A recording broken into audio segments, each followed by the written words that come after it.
Bonjour à tous, j'espère que vous allez bien. Aujourd'hui on se retrouve pour une nouvelle vidéo où nous allons voir comment créer des slash commandes avec Discord.js. Donc comme toujours, on part sur notre petite base où on déclare Discord.js, notre client avec ses intentions guild et guild message, et on a notre événement ready. Avant de se mettre à coder, on va tout de suite s'intéresser au lien d'invitation de notre bot. Toujours sur la page Discord développeur, vous allez retourner sur votre application et dans l'onglet OAuth2. Et dans cet onglet, vous vous souvenez, on avait créé notre lien d'invitation en sélectionnant l'onglet, en sélectionnant la case bot et ensuite en définissant nos permissions. Donc dans ce cas présent, on va laisser ça comme c'était, mais on va ajouter une case qui va être ici, applications.commands, et on la coche. On n'a plus qu'à copier le lien, l'ouvrir dans un nouvel onglet, comme ceci.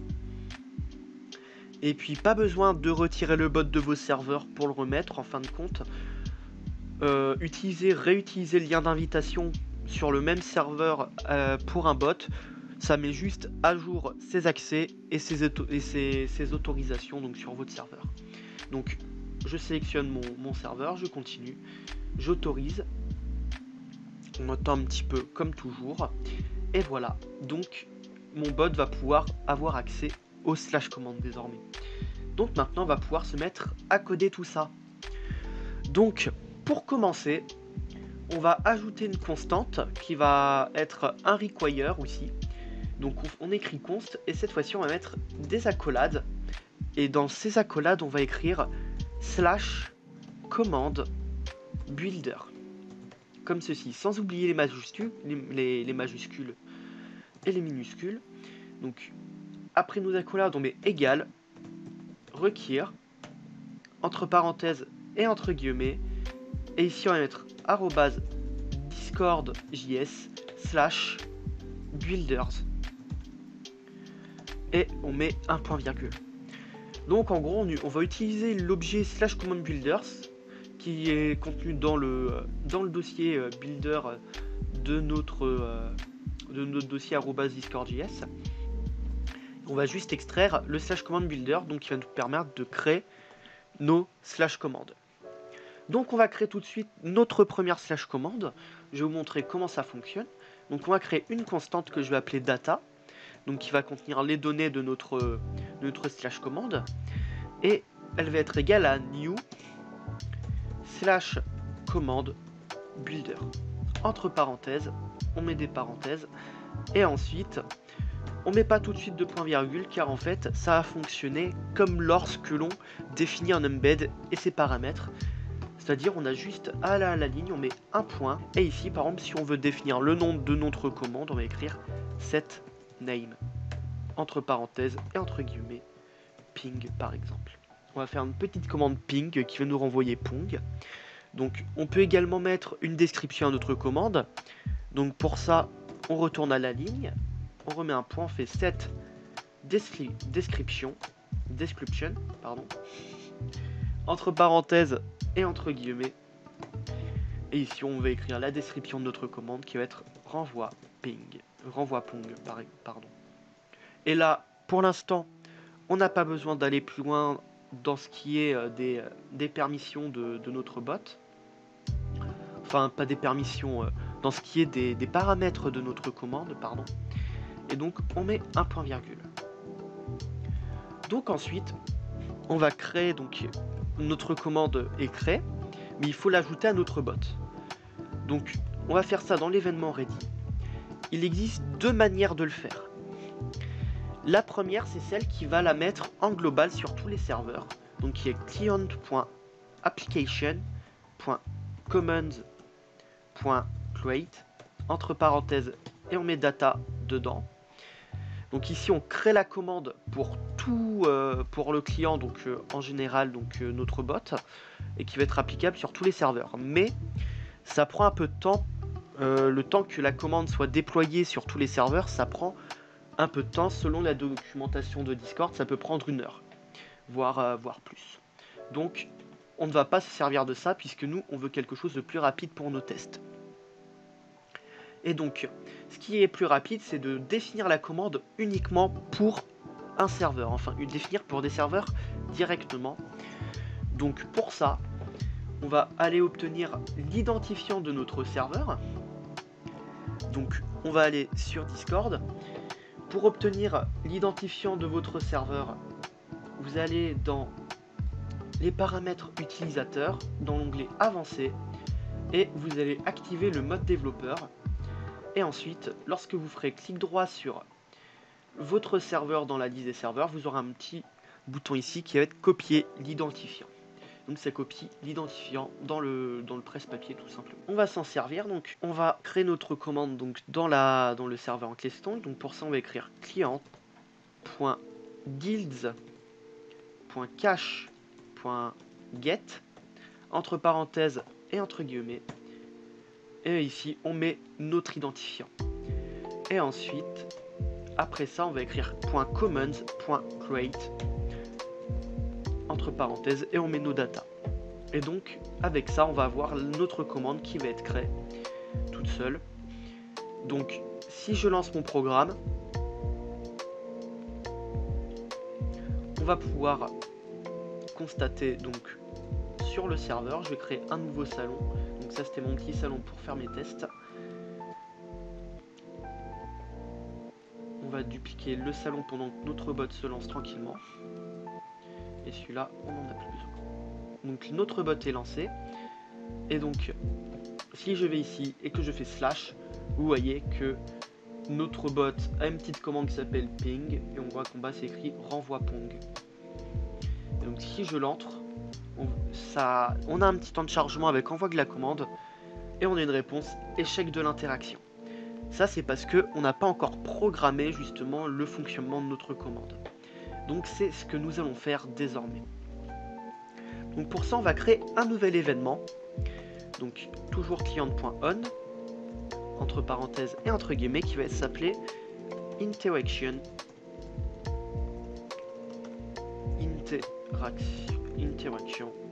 create comme ceci.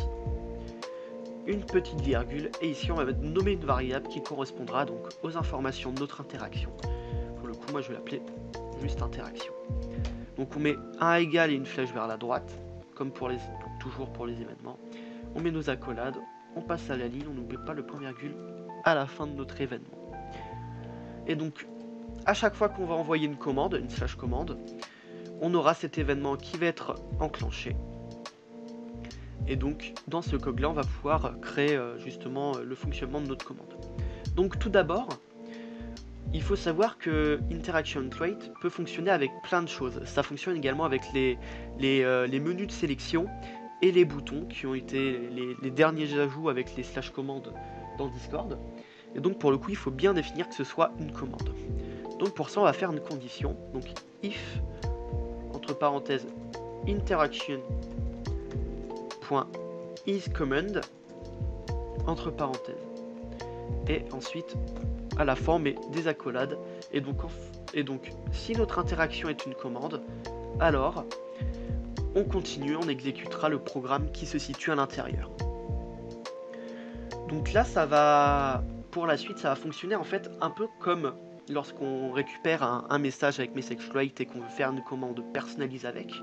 On va juste récupérer si le nom de la commande, enfin si le nom de la commande, oui, eh bien correspond donc à ce qu'on cherche. Donc pour ça je vais faire if interaction.command name comme ceci, strictement égal, donc triple égal à ping. On va juste vérifier en fin de compte si le nom de notre commande est bien égal à ping, et là on pourra exécuter un programme qu'on aura fait. Et donc là en fait on va juste faire en sorte que notre bot réponde pong. Donc ici on va faire interaction.reply entre parenthèses entre guillemets pong sur une point virgule. Et donc là si je redémarre mon bot, on attend un petit peu et que je fais la commande ping, Voilà, vous voyez que le bot me répond Pong, tout simplement. Donc, maintenant, on va voir comment ajouter donc des paramètres à notre, enfin des arguments à notre commande. Donc, pouvoir définir, par exemple, imaginons ping et définir un utilisateur que l'on veut ping. Donc pour ça, on retourne dans notre slash command builder, on en retire la point virgule, on va à la ligne. Et ici, imaginons donc on veut choisir un utilisateur que l'on veut mentionner pour pouvoir mentionner avec le Pong. Donc pour ça, je vais faire point add user option, donc ajouter une option d'utilisateur, entre parenthèses, et dans ces parenthèses, donc on va écrire option égale flèche vers la droite, et là je vais écrire. Et là en fait on va pouvoir définir encore pour notre option ses paramètres à elle, donc qui va être par exemple son nom. Donc ici on va faire option.setName, entre parenthèses et entre guillemets. Là par exemple ce sera utilisateur. Et après nos parenthèses, on pourra écrire avec un autre point. Ça fonctionne en fait comme lorsqu'on définit notre slash commande. On peut continuer, donc une description, on va y ajouter une description, set description. Entre parenthèses et entre guillemets toujours, ici on pourra dire utilisateur que vous souhaitez mentionner. Et ensuite, on peut remettre un petit point si on veut par exemple définir en fait si cette option est obligatoire ou non, donc avec point set required, je sais pas comment ça se dit en anglais, mon anglais est totalement cassé. Donc ici, on va juste mettre un booléen, donc soit true si c'est obligé, mais pour ma part, on va mettre false, donc ça veut dire que notre option ne sera pas obligatoire. Bon, là, c'est pas très lisible, donc rien ne vous empêche donc après de passer à la ligne comme ceci, pour pouvoir justement simplement définir vos paramètres. Voilà. Là, c'est déjà plus propre, c'est plus simple à lire déjà pour vous. Donc là, j'ai plus qu'à redémarrer mon programme. Je retourne ici, et si je fais slash ping, on voit ici que c'est écrit un facultatif. Bon, vous voyez qu'il y a aussi l'autre ping qui existe encore. Si je le fais, il fonctionne toujours, mais je vous expliquerai pourquoi il est là. Donc, on a notre petit ping. Donc ici, j'appuie sur entrée. Là, vous voyez qu'il me propose l'option, enfin le paramètre utilisateur ici. Donc là, je peux choisir un utilisateur à mentionner. Donc là, ça pourrait être Loudraziel, par exemple, mon compte. Et hop.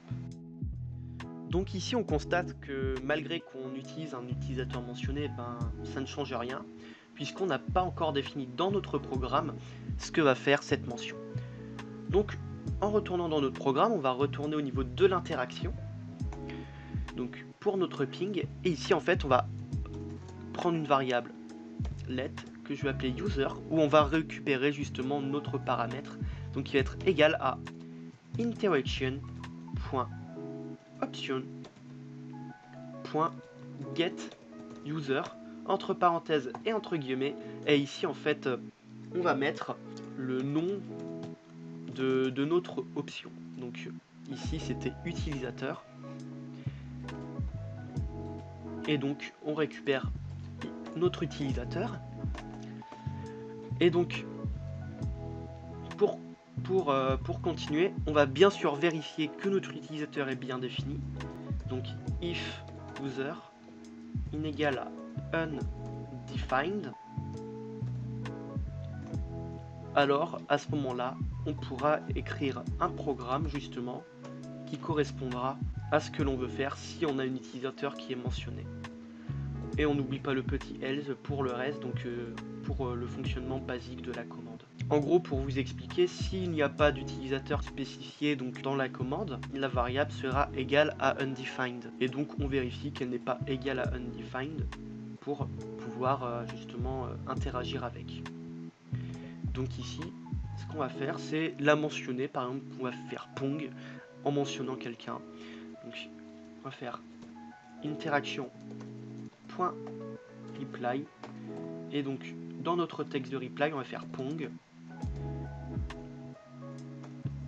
espace ici, et en fait espace, on ouvre, on met une flèche vers la gauche et un arrobase, et en gros on va pouvoir écrire donc en faisant plus user.id, on réécrit plus, on remet des guillemets et on met une flèche vers la droite. Et donc en gros ce que ça va faire, c'est que ça va écrire dans votre chaîne de caractères cette forme là, comme ceci. Donc en fait ça va pas écrire ID direct, ça va écrire une chaîne de caractères comme ceci, qui correspondra à l'identifiant de votre utilisateur. Et c'est ce qui permet en fait de mentionner, c'est la forme que prend une mention d'un utilisateur dans un message dans Discord. Donc si je redémarre mon programme et que je fais /pong et /ping plutôt, pardon, que je choisis un utilisateur qui pourrait être mon bot. Voilà, le bot répond bien pong @tuto YouTube.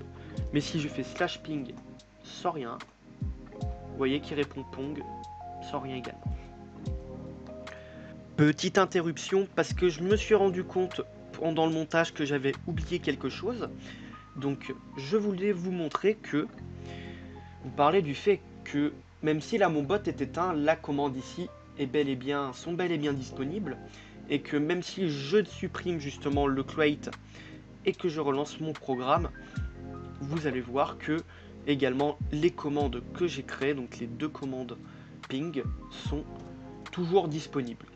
Alors ceci est tout à fait normal, c'est parce que les commandes, les /commandes que vous créez sont stockées dans le côté serveur. En fait, elles sont directement assignées au bot, et donc elles ne sont pas assignées uniquement au script, au programme que vous créez. Donc techniquement vous n'êtes pas obligé de recréer vos commandes à chaque fois que vous lancez votre bot, puisque elles sont déjà stockées si elles ont déjà été créées une seule et unique fois. Et donc je vais vous expliquer un peu comment on supprime une commande, et également comment on obtient les informations des commandes du bot dans votre programme. Car de base, les commandes se stockent dans le cache de votre bot, mais puisque si vous redémarrez votre bot, le cache est vidé. Donc pour recharger le cache de votre bot, il vous suffira uniquement d'obtenir par exemple, dans le cas que ce soit des commandes d'une guilde, donc d'un serveur, on réobtient le serveur en faisant client.guilds.cache.get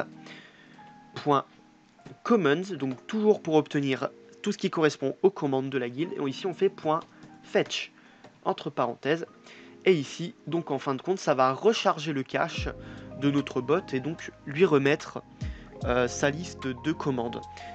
Généralement quand vous utilisez fetch, il est intéressant, même préférable, de transformer votre événement ready, donc ou la fonction, enfin l'élément en question, en élément async, donc asynchrone, et de mettre un await devant votre fetch. Donc c'est une convention, et ça permet donc le bon fonctionnement de tout ça.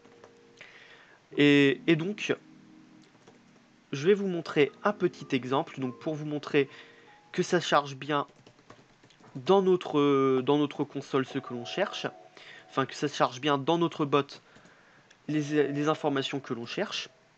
Donc ici, si je veux obtenir le cache, on va avec un client.log écrire le cache, donc la liste des commandes que l'on veut dans notre console, avant que l'on récupère ces informations.